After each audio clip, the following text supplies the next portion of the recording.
The day has finally arrived. We have the brand new 2021 M1 iPad Pro in 12.9 inches.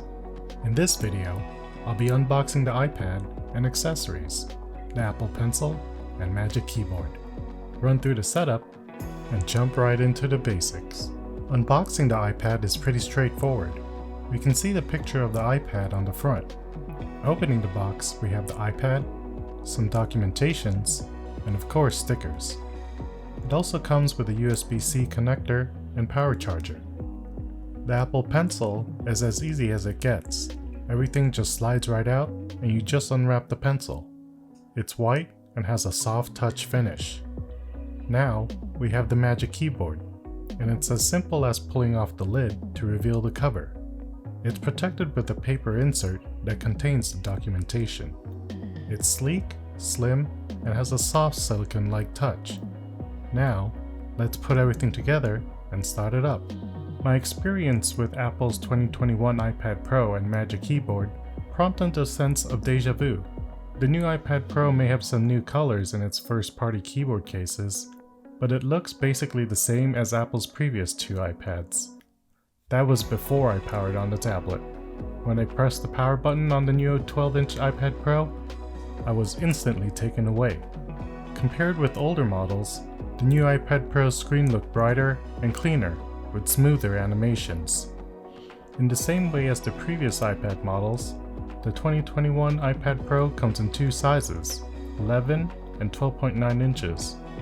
This new iPad Pro is similar to the iPad Pros of the last 2 years.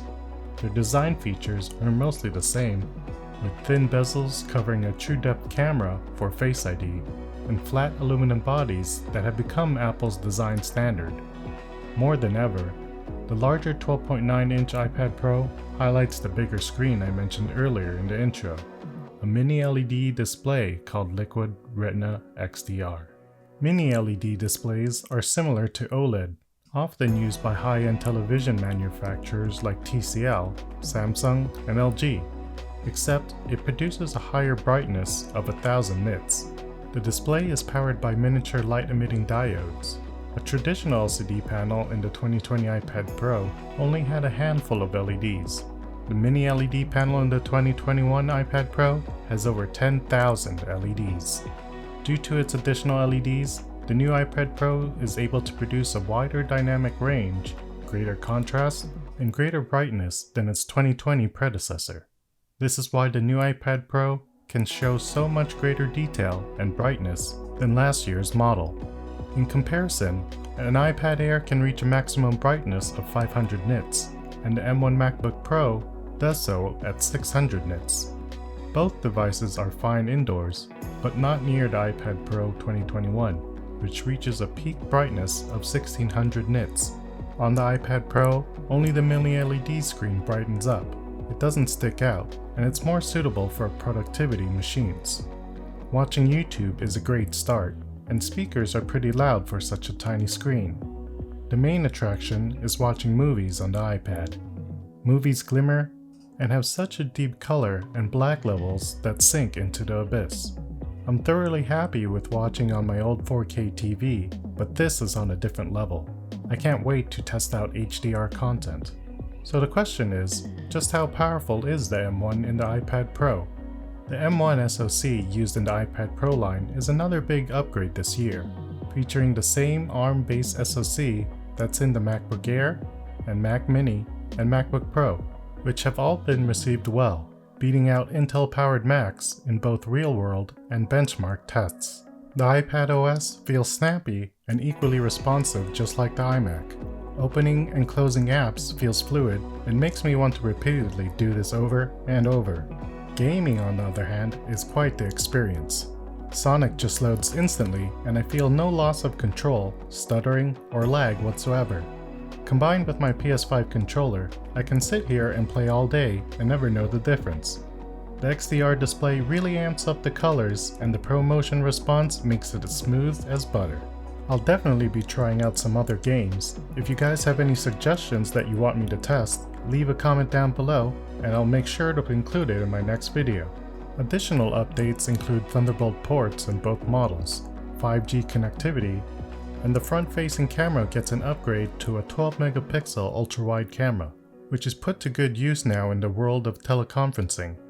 As with the iPad Pro 2020, the iPad Pro 2021 will include these same features, including its ProMotion rate 120%, display quality, dynamic quad speaker system, and main camera system with wide, ultra-wide, and LiDAR sensor. Alongside the camera, we have a new feature called Center Stage. It allows users to track their movements. This uses the new iPad Pro's M1 chip and ultra-wide facing camera to track the user's face. This means I can move around during the call, and the video will follow my movement and keep me framed in the center as much as possible. In the event that someone else steps into the picture, the M1 compensates for both our faces and adjusts the frame to include both of us in it. The system works really well. With the exception of Center Stage, the software experience on the 2021 iPad Pro feels the same as its predecessor, just smoother and more responsive in my opinion. That could be due to the M1 chip.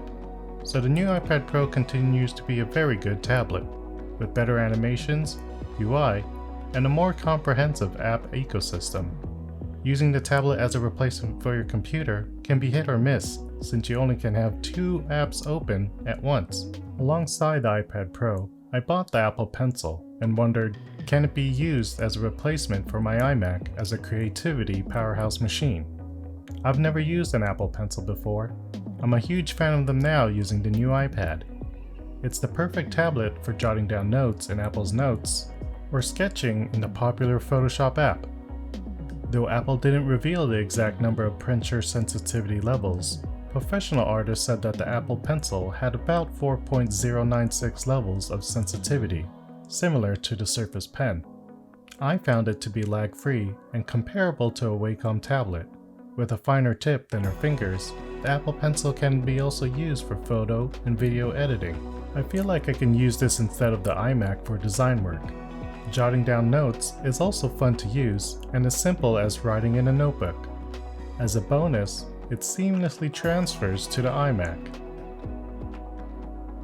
It was almost a foregone conclusion that this M1 powered iPad Pro would be the best tablet in 2021. Considering the iPad has been the best tablet so far, and the M1 SoC has lived up to its hype. The A-series chips and iOS apps are so well optimized that even in the 2018 iPad Pro, it still runs without any problems today. The difference in the screen of the 2021 iPad Pro compared to the 2018 iPad Pro may be a hard sell, but it's definitely noticeable, kind of like going from a regular LCD to Retina.